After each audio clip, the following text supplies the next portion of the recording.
Hello friends, कैसे हो आप सभी। आज भाई आप मैकेनिक्स का नेक्स्ट पार्ट करने वाले हैं और आज का जो अपना टॉपिक है वो है conservation theorem of energy for a particle. अब जो मेरी वीडियोस रेगुलर देख रहा है उसको पता है भाई आप conservation theorem of linear momentum for a particle and for system of particle cover कर चुके हैं। उसके बाद conservation theorem of angular momentum for a particle and for system of particle cover कर चुके हैं। तो ये एक टॉपिक था जो कि रहता था। तो आज आप इस लेक्चर के अंदर और इससे जो नेक्स्ट लेक्चर आने वाला है इसके अंदर इसको कवर कर लेंगे। तो आज का जो अपना टॉपिक है वो है conservation theorem of energy. Energy को भी आप भाई for a particle and for system of particle दोनों के लिए कंजर्व कर सकते हैं, फॉर सिस्टम ऑफ पार्टिकल। ठीक है। अब ये चीजें भाई जो लेक्चर सीरीज कंटिन्यू देख रहा है ना उसके लिए फॉर अ पार्टिकल और for a system of particle उसको अच्छी तरह से पता है। फिर भी आप लोगों को एक बार रिवाइज करवा देते हैं। जब एक पार्टिकल की बात होती है ना तो उसको बोला जाता है फॉर अ पार्टिकल, और जब इन पार्टिकल्स का क्या आ जाता है, ग्रुप आ जाता है या पूरा एक सिस्टम आ जाता है, ठीक है, पूरा क्या आ जाता है, सिस्टम, उसको क्या बोला जाता है, यानी कि ये जो पार्टिकल है एक एक पार्टिकल इकट्ठे हो जाते हैं उस केस में आप क्या बोलते हैं, for a system of particle. तो आज जो आप कंजर्वेशन थ्योरम ऑफ एनर्जी करेंगे वो सिंगल पार्टिकल के लिए करेंगे। तो सबसे पहले बात यही आती है कि एनर्जी कंजर्व्ड कब होगी। तो सिंपल जो आप +2 के अंदर पढ़ के आए हो वो देखो एक बारी। एनर्जी कंजर्व्ड कब होगी भाई, जब मेरी initial kinetic energy plus initial potential energy किसके बराबर हो भाई, final kinetic energy plus final potential energy. अगर ये वाली कंडीशन एप्लीकेबल है तो मैं बोल सकता हूं जो मेरी एनर्जी है, टोटल एनर्जी है, वो क्या हो रही है, कंजर्व्ड हो रही है। ठीक है। अब टोटल एनर्जी क्या होता है, टोटल एनर्जी भाई आप लोगों का सम होता है। टोटल एनर्जी क्या होता है, काइनेटिक एनर्जी और पोटेंशियल एनर्जी का क्या होता है, सम होता है। ठीक है। एक बारी फिर से सुन लो। मैं कब कहूंगा कि जो मेरी एनर्जी है वो कंजर्व्ड है, अगर मेरी initial kinetic energy plus initial potential energy किसके बराबर आ जाए, final kinetic energy plus final potential energy. ठीक है। अब ऐसा भी बोला जा सकता है total initial energy equal to total final energy. ठीक है। टोटल इनिशियल एनर्जी किसके बराबर हो, टोटल फाइनल एनर्जी। ठीक है, टोटल फाइनल एनर्जी। अब ये टोटल एनर्जी का क्या मतलब है, टोटल एनर्जी भाई अपनी क्या होती है, kinetic energy plus potential energy. ठीक है। अगर आप लोगों की बुक के अकॉर्डिंग बात की जाए तो काइनेटिक एनर्जी को भाई ये शो करेगा टी से। ठीक है, क्या शो करेगा, टी से। ध्यान से सुन लेना भाई, जो ये काइनेटिक एनर्जी है इसको शो करेगा टी से और पोटेंशियल एनर्जी को शो करेगा भाई वी से। ठीक है। अभी तक आप लोग क्या करते आए हो, काइनेटिक एनर्जी को के ई लिखते आए हो, बट बुक के अंदर क्या करेगा, जो आपका आर्टिकल है उसके अंदर काइनेटिक एनर्जी को टी से शो करेगा और जो पोटेंशियल एनर्जी है उसको शो करेगा वी से। ठीक है। इन चीजों का थोड़ा ध्यान रखना, डेरिवेशन बिल्कुल आसान है। ठीक है, वो मेरे ऊपर छोड़ दो। अब भाई conservation of energy for a system of particle for a particle करने से पहले आप लोगों को क्या करना होगा भाई, कंजर्वेटिव फोर्स के बारे में जानना होगा। ठीक है, इसके अंदर कंजर्वेटिव फोर्स का यूज आएगा।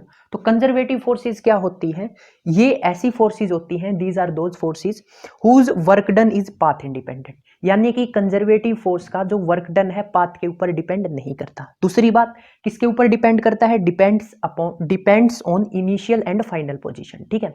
तो कंजर्वेटिव फोर्सेस क्या होती हैं, जिनका वर्क डन पाथ इंडिपेंडेंट होता है, डिपेंड किसके ऊपर करता है, इनिशियल एंड फाइनल पोजीशन के ऊपर। तो ये मेरे पास कोई पोजीशन ए है, ये मेरे पास पोजीशन क्या है, बी। अब ए से बी तक जाने के लिए 3 रास्ते हैं, ए बी सी। ठीक है। अब इन तीनों रास्तों के अंदर जो मेरा वर्क डन होगा वो क्या होगा, सेम होगा, और यही पहचान होती है भाई किसकी, कंजर्वेटिव फोर्स की। ठीक है। आप लोगों को सिंपल सी बात याद रखनी है कि मेरी कंजर्वेटिव फोर्सेस वो फोर्सेस होती है जिसका जो वर्क डन है वो पाथ के ऊपर डिपेंड नहीं करता, किसके ऊपर डिपेंड करता है, इनिशियल एंड फाइनल पोजीशन के ऊपर। अब आप बात करते हैं भाई conservation theorem of energy for a particle. तो एनर्जी जो है वो कंजर्व्ड कब होगी, तो उसके लिए एक डेफिनेशन है, ये आप लोगों को याद करनी होगी। अब डेफिनेशन क्या है, if the forces acting on a particle are conservative, ठीक है, if the forces acting on a particle are conservative then the total energy of the particle is conserved। अगर मेरे पास जो पार्टिकल के ऊपर फोर्सेस एक्ट कर रही है वो कैसी है, कंजर्वेटिव।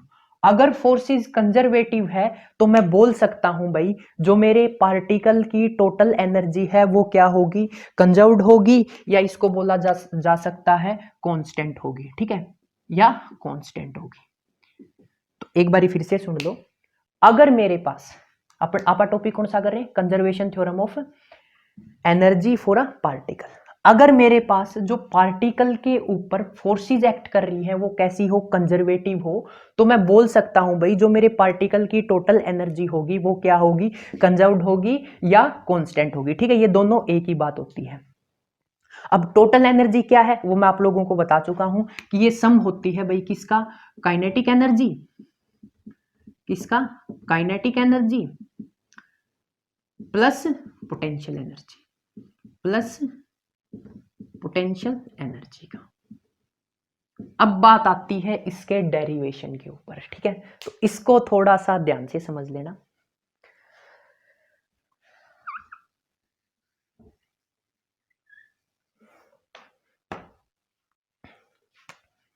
ये मेरे पास कोई पोजीशन है ए, ठीक है, पार्टिकल है ए पोजीशन के ऊपर और ये है बी। अगर बुक के अकॉर्डिंग बात की जाए तो बुक वाला भाई इसको फर्स्ट पोजीशन मान रहा है, इसको सेकंड पोजीशन मान रहा है, ठीक है। अब मैं मान के चल रहा हूं कि मेरी फर्स्ट के ऊपर जो पार्टिकल की वेलोसिटी है वो कितनी है, v1, ठीक है। एक चीज का ध्यान रखना, इस डेरिवेशन के अंदर पोटेंशियल एनर्जी को कैपिटल V से दिखाने वाला है, तो आप लोगों को क्या करना है, जो इनिशियल आप वेलोसिटी ले रहे हो उसको स्मॉल v ले लेना, ठीक है। जो मेरी फाइनल वेलोसिटी है उसको मैं मान लेता हूं भाई कितनी, v2, ठीक है। उसके बाद जो मेरी पोजीशन है 1 उसके ऊपर मेरी पोटेंशियल एनर्जी है v1 और पोजीशन 2 है उसके ऊपर जो मेरी पोटेंशियल एनर्जी है वो कितनी है, v2 है, ठीक है। अब मैं क्या कर रहा हूं, इसके ऊपर फोर्स लगा रहा हूं, फोर्स कौन सी, कंजर्वेटिव फोर्स, ठीक है, फोर्स कौन सी लगा रहा हूं, कंजर्वेटिव।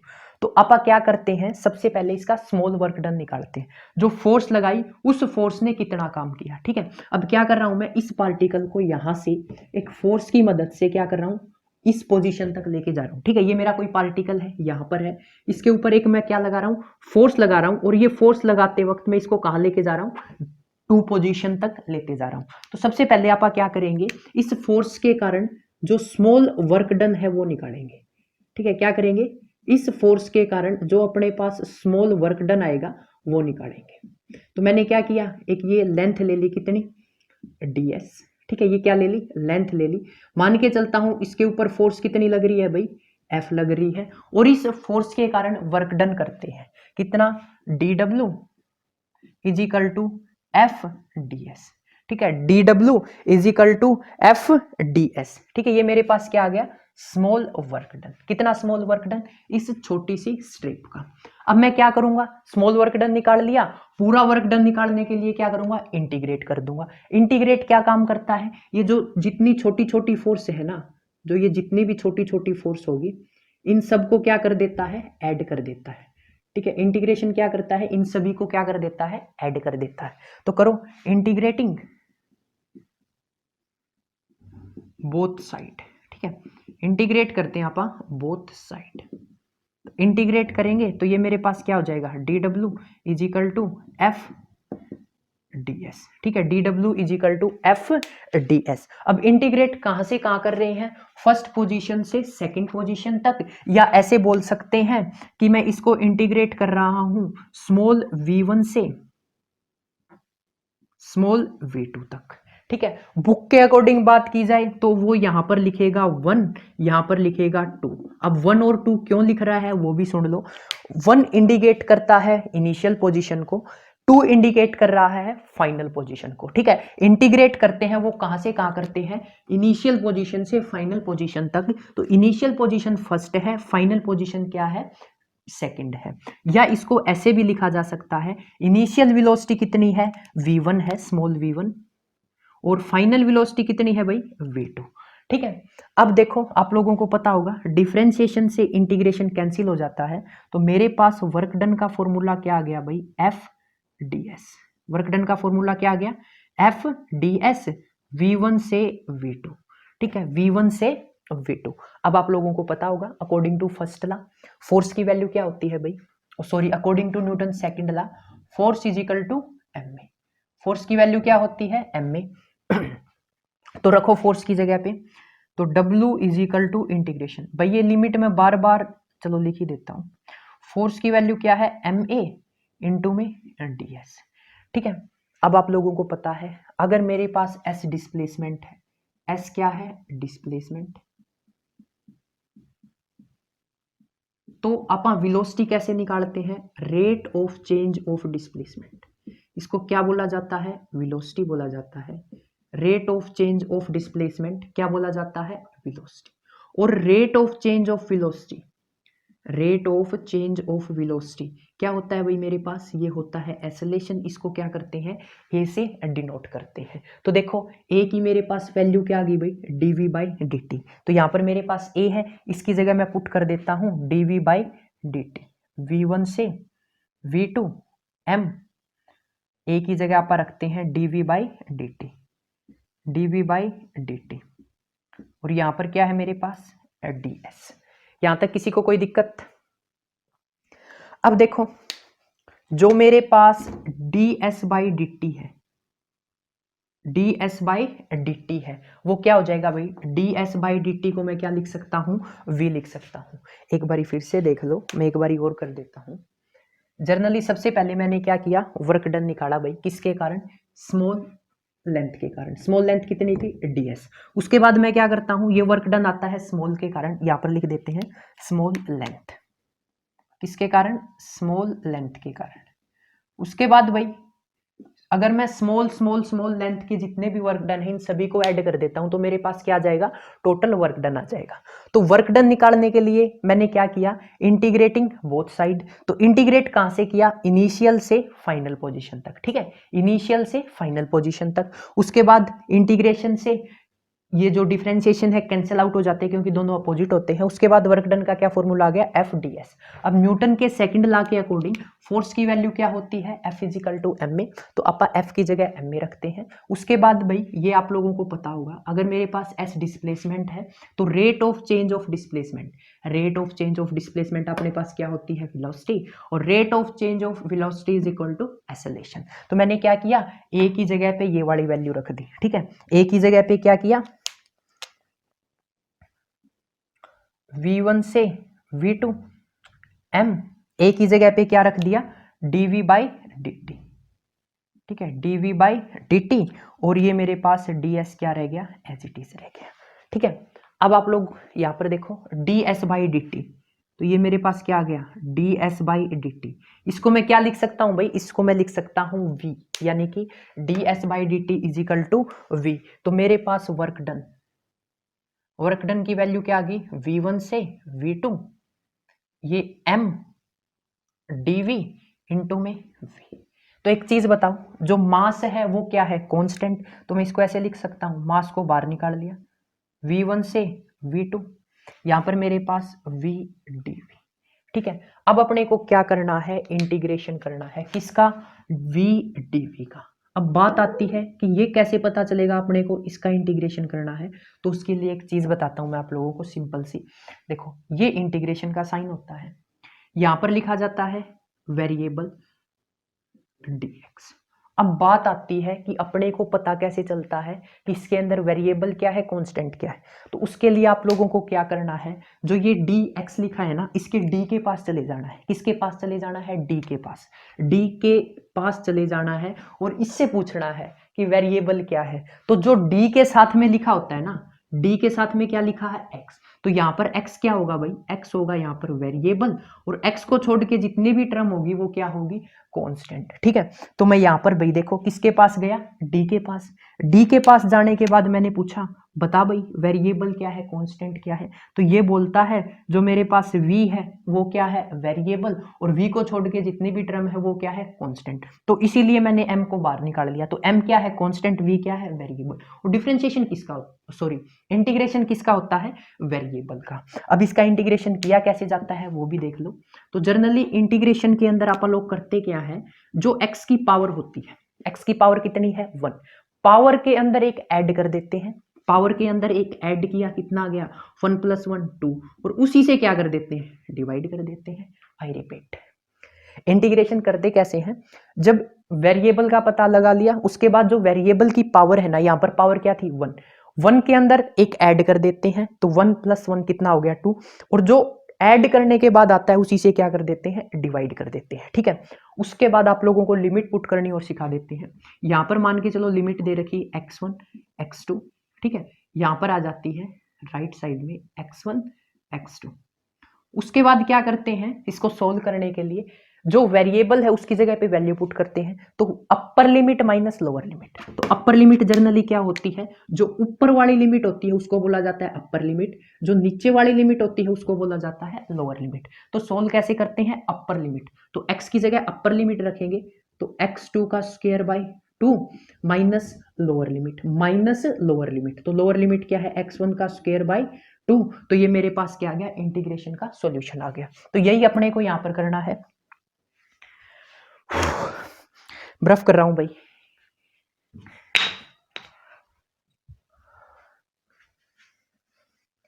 एक भाई इंस्टाग्राम आईडी को फॉलो कर लो, जो क्लासेस का शेड्यूल है ना आप लोगों को डेली का डेली इंस्टाग्राम आईडी पे प्रोवाइड करवा दिया जाता है। इंस्टाग्राम आईडी का लिंक डिस्क्रिप्शन में है, अगर डिस्क्रिप्शन वाला लिंक ओपन नहीं होता तो इंस्टाग्राम पे सर्च करना क्रिएटिव स्टडी AK,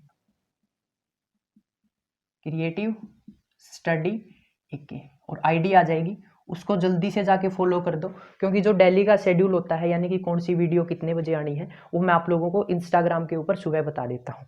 उसके अलावा अगर आप लोगों को PDF नोट्स चाहिए तो उसके लिए भाई आप लोगों को टेलीग्राम ग्रुप ज्वाइन करना होगा। टेलीग्राम ग्रुप का लिंक भी डिस्क्रिप्शन में दे रखा है, अगर बाई चांस लिंक ओपन नहीं होता तो उसके लिए भाई PCM/AK, ठीक है, ये इंस्टाग्राम में टाइप करना बिना, सॉरी टेलीग्राम में टाइप करना बिना स्पेस के, तो आपके सामने भाई इंस्टाग्राम जो टेलीग्राम की आईडी है वो आ जाएगी और उसको फॉलो कर लेना। ठीक है, ये इंस्टाग्राम आईडी है, ये टेलीग्राम आईडी है। ठीक है, उसके अलावा चैनल के ऊपर नए हो तो चैनल को सब्सक्राइब कर लेना। अब देखो भाई इसका क्या करना है अपने को इसका अपने को इंटीग्रेशन करना है। तो इंटीग्रेशन कैसे करते हैं मैंने आप लोगों को बता दिया। तो ये जो मेरा वर्क डन है वो क्या आ गया, W = इंटीग्रेशन करना है तो करो इंटीग्रेशन। v की पावर क्या है, d के पास गई, पूछा भाई वेरिएबल क्या है, तो ये बोला v वेरिएबल है, और वेरिएबल का डिफरेंशिएशन कैसे करते हैं, जो पावर होती है उसके अंदर एक ऐड करते हैं, तो v की पावर कितनी है 1, 1 + 1 कितना हो गया 2, और उसी से क्या कर देते हैं, डिवाइड कर देते हैं। उसके बाद जो मेरे पास ये लिमिट्स होती है उसको यहाँ पर रख दिया जाता है। ठीक है, यहाँ पर रख दिया जाता है। तो अब फिर क्या करते हैं, upper limit minus lower limit, तो करवाओ पुट। वर्क डन की वैल्यू क्या आ गई भाई, वर्क डन की वैल्यू मेरे पास आ गई, अपर लिमिट पुट की तो V2 का स्क्वायर। ठीक है, एक बाहर m भी है वो मैंने लिखा नहीं तो मैं यहाँ लिख देता हूँ। ठीक है, अब इसको एक बारी फिर से देखो, m लिखा नहीं था, कहीं कंफ्यूज हो जाएंगे तो एक बारी देख लेना। तो सबसे पहले तो अपने को क्या करना होता है, जो कांस्टेंट है उसको बाहर लिख दिया, उसके बाद आप v का इंटीग्रेशन करते हैं। ठीक है, v का इंटीग्रेशन कैसे करेंगे, जो v की पावर है, पावर कितनी है 1, पावर के अंदर एक ऐड करेंगे तो ये आएगा v²/2, और जो इसकी लिमिट है उनको यहाँ पर रख दिया जाता है। उसके बाद क्या करते हैं, अपर लिमिट पुट करते हैं माइनस लोअर लिमिट। ठीक है, क्या करते हैं, upper limit minus lower limit, तो पुट करो m, अपर लिमिट रखेंगे तो v² 2 माइनस लोअर लिमिट रखेंगे तो v1² 2। ठीक है, उसके बाद m की अंदर मल्टीप्लाई कर देते हैं तो ये क्या हो जाएगा, half m v2² minus half m v1²। ठीक है, हाफ एम v1 का स्क्वायर। तो जनरली ये मेरे पास क्या आ गया भाई, ये मेरे पास फाइनल काइनेटिक एनर्जी आ गई। काइनेटिक एनर्जी का फॉर्मूला क्या होता है, काइनेटिक एनर्जी का फॉर्मूला मेरे पास होता है हाफ एम वी स्क्वायर। ठीक है, हाफ एम वी स्क्वायर। तो ये मेरे पास क्या आ गई, काइनेटिक, या इसको बोला जाता है फाइनल काइनेटिक एनर्जी, और ये मेरे पास क्या आ गई, इनिशियल काइनेटिक एनर्जी, या इसको ऐसे भी बोला जा सकता है kinetic energy at position B, and ये मेरे पास क्या है, काइनेटिक एनर्जी एट पोजीशन 1। ठीक है, इसको क्या बोला जाता है, kinetic energy at position 2, kinetic energy at position 1। ठीक है, तो इसको जर्नली बुक के अंदर आप लोगों को जो डिनोट किया हुआ है वो किया हुआ है, जो मेरे पास वर्क डन है वो आ गया T2 माइनस T1। अब T2 क्या है, kinetic energy at position 2, and T1 क्या है, काइनेटिक एनर्जी एट पोजीशन 1। ठीक है, तो भाई मैंने आप लोगों को बताया है जो अपने पास कंजर्वेशन थ्योरम ऑफ एनर्जी है वो कब वैलिड होती है, अगर मेरे पास इनिशियल टोटल एनर्जी किसके बराबर आ जाए, फाइनल टोटल एनर्जी के बराबर आ जाए। ठीक है, तो यहां से अपन ने क्या निकाल लिया, काइनेटिक एनर्जी निकाल ली। अब बात आती है पोटेंशियल एनर्जी। पोटेंशियल एनर्जी निकालने के लिए भाई एक थ्योरम थी जो आप लोगों ने पहले की होगी, मैंने तो करवाई नहीं है, फिर भी मैं आप लोगों को एक बार बता देता हूं जनरली वो वैलिड कैसे होती है। तो इसको भाई एक बार लिख लो, मेरे को रफ करना पड़ेगा, लिख लो वही एक बारी। ठीक है, इसको मैं रफ कर देता हूं।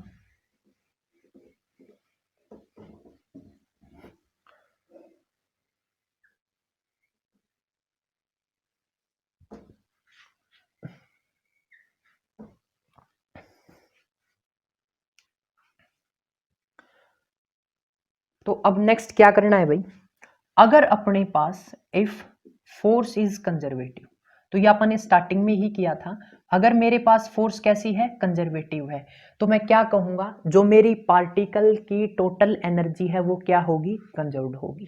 तो यहां से आप क्या लिख सकते हैं, जो मेरी फोर्स है वो किसके इक्वल होगी, negative of derivative of some scalar function.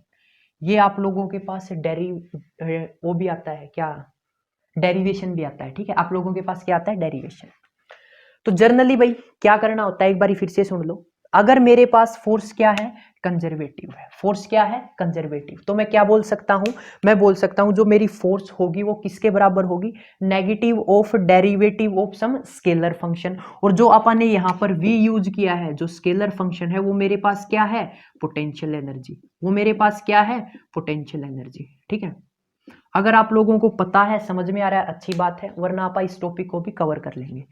जो मेरे पास फोर्स है वो क्या होगी, negative of derivative of some scalar function, और जहां पर जो स्केलर फंक्शन है इज द पोटेंशियल एनर्जी।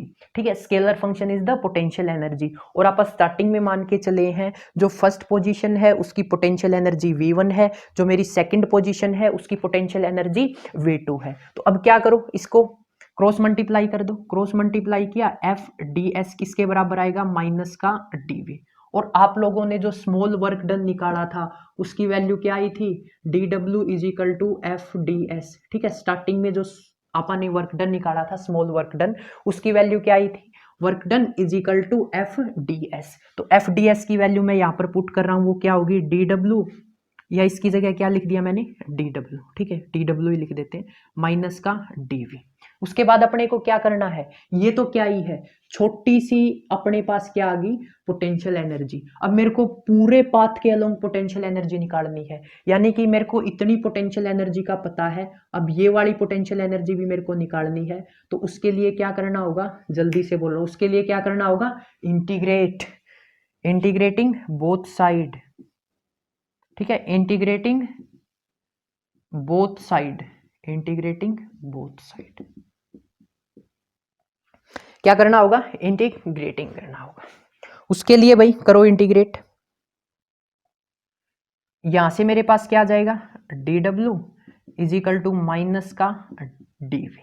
ठीक है, यहां से ये वाली टर्म कैंसिल हो जाएगी, तो डी डब्ल्यू डीवी का इंटीग्रेशन यहाँ पर क्या है, 1 है। और कांस्टेंट का इंटीग्रेशन क्या होता है भाई, आप लोगों को पता होगा, जो मेरे पास कांस्टेंट टर्म होती है उसका जिस टर्म के या जिस वेरिएबल टर्म के साथ डिफरेंशिएशन करते हैं, तो यहाँ पर x है तो यहाँ पर क्या आ जाता है, x आ जाता है। तो यहाँ पर वेरिएबल क्या है, v, यानी कि पोटेंशियल एनर्जी। तो यहाँ पर क्या आ जाएगा, पोटेंशियल एनर्जी। और अपन निकाल कहाँ से रहे हैं, इनिशियल पोटेंशियल एनर्जी से फाइनल पोटेंशियल एनर्जी, या बोल सकते हैं इनिशियल पोटेंशियल एनर्जी v1 है, फाइनल पोटेंशियल एनर्जी v2 है। तो मैं इसको v1 से v2 तक क्या कर रहा हूँ, इंटीग्रेट कर रहा हूँ। ठीक है, इस चीज को स्पेशली ध्यान रखना। इस छोटे v में और इस बड़े v में कंफ्यूज मत होना। जो v लिखा है और उसके ऊपर ये सर्कल बना रखा है, इसका मतलब है भाई मेरे पास ये क्या है, ये मेरे पास वेलोसिटी है। ये मेरे पास क्या है, वेलोसिटी है। v1 यानी कि velocity at position v1 and v2 is the velocity at position 2। Okay, तो इस v में और इस v में कंफ्यूज मत होना। तो यहां से इसका इंटीग्रेशन करेंगे तो ये v आ गया, उसके बाद अपने को लिमिट पुट करनी है v1 v2। जनरली ये क्या आएगी, माइनस का साइन बाहर चल रहा है, upper limit minus lower limit, v2 minus v1। ठीक है, v2 माइनस v1, तो माइनस के अंदर मल्टीप्लाई कर दो, तो मेरे पास जो वर्क डन आया है भाई वो आएगा v2 माइनस का प्लस का v1। तो मैं इसको लिख सकता हूं v1 माइनस v2। ठीक है, तो मेरे पास जो वर्क डन आ गया वो आ गया v1 माइनस v2। अब ये v1 माइनस v2 क्या है, ये मेरे पास क्या है, पोटेंशियल एनर्जी। ठीक है, difference of potential energy, potential energy. अब ये मेरे पास इक्वेशन नंबर फर्स्ट है, ये मेरे पास इक्वेशन नंबर सेकंड है। अगर इन दोनों इक्वेशन की लेफ्ट हैंड साइड बराबर है तो मैं यहां से बोल सकता हूं v1। ठीक है, ये आप लोगों को इसके नीचे करना है, यहां से मैं लिख रहा हूं v1 माइनस v2 किसके बराबर होगी भाई, ये बराबर होगी t2 माइनस t1। ठीक है, t2 माइनस t1। अब क्या करो, t1 को इस साइड ले जाओ, v2 को उस साइड ले जाओ, तो ये क्या हो जाएगी, v1 plus t1 is equal to v2 को उस साइड लेके गए, t2 प्लस v2। अब एक चीज बताओ भाई, v1 में क्या मान के चला था, v1 थी मेरे पास इनिशियल पोटेंशियल एनर्जी। ठीक है, v1 क्या थी मेरे पास, इनिशियल पोटेंशियल एनर्जी। t1 क्या थी भाई मेरे पास, इनिशियल काइनेटिक एनर्जी। ये क्या थी, इनिशियल काइनेटिक एनर्जी। तो लिख देते हैं इनिशियल काइनेटिक एनर्जी। ठीक है, उसके बाद यहां से मेरे पास t2 क्या था, t2 था मेरे पास फाइनल काइनेटिक एनर्जी, लिख सकते हैं final kinetic energy, plus v2 क्या था मेरे पास, final potential energy, final potential energy. तो ये देखो भाई मेरे पास initial potential energy plus initial kinetic energy, ये मेरे पास क्या हो जाएगी, टोटल इनिशियल एनर्जी किसके बराबर हो जाएगी, final kinetic energy plus final potential energy. ये मेरे पास हो जाएगी टोटल फाइनल एनर्जी। तो देखो total initial energy is equal to total final energy, then we can say that conservation theorem of energy for a particle is proved। ठीक है, बिल्कुल आसान थी, कुछ ज्यादा मुश्किल नहीं था। एक बार फिर से बता देते हैं आप लोगों को, पहले वाला मैंने बता दिया। तो यहां से देखो, अगर मेरे पास फोर्स कैसी है, कंजर्वेटिव है, तो मैं लिख सकता हूं जो फोर्स है वो बराबर होगी किसके, force is equal to negative of derivative of some scalar function, where scalar function is potential energy. और स्टार्टिंग में अपन ने अज्यूम क्या किया था, let v1 be the potential energy at position 1 and v2 be the potential energy at position 2। उसके बाद अपन ने क्या किया, क्रॉस मल्टीप्लाई किया, क्रॉस मल्टीप्लाई करने के बाद ये मेरे पास क्या आ गया, fds, और fds की वैल्यू क्या है, dw अपन ने स्मॉल वर्क डन से ले ली, जो अपनी फर्स्ट इक्वेशन थी। उसके बाद दोनों साइड इंटीग्रेट कर दिया, इंटीग्रेट कहां से कहां करना होगा भाई, v1 से v2 इंटीग्रेट करना होगा। उसके बाद वैल्यू पुट की तो अपने पास वर्क डन की वैल्यू आ गई v1 माइनस v2, यानी कि initial potential energy minus final potential energy. अब देखो, ये मेरे पास इक्वेशन फर्स्ट थी, ये मेरे पास इक्वेशन सेकंड, अगर दोनों की लेफ्ट हैंड साइड बराबर है तो राइट हैंड साइड भी बराबर होगी। तो कंपेयर किया तो यहां से मेरे पास क्या आ गई, टोटल इनिशियल एनर्जी किसके बराबर आ गई, टोटल फाइनल एनर्जी के, then we can say that conservation theorem of energy for a particle is proved. तो ये था भाई आप लोगों के लिए जो आज का टॉपिक था। इससे नेक्स्ट टॉपिक है वो आप कल कवर करेंगे नेक्स्ट वीडियो के अंदर। Thanks for watching creative study के। चैनल के ऊपर नए हो तो चैनल को सब्सक्राइब कर लेना, बेल आइकन प्रेस कर देना, और वीडियो को ज़्यादा से ज़्यादा शेयर किया करो, कमेंट में ज़रूर बताया करो आप लोगों को कितना समझ में आ रहा है। Again thanks for watching creative study.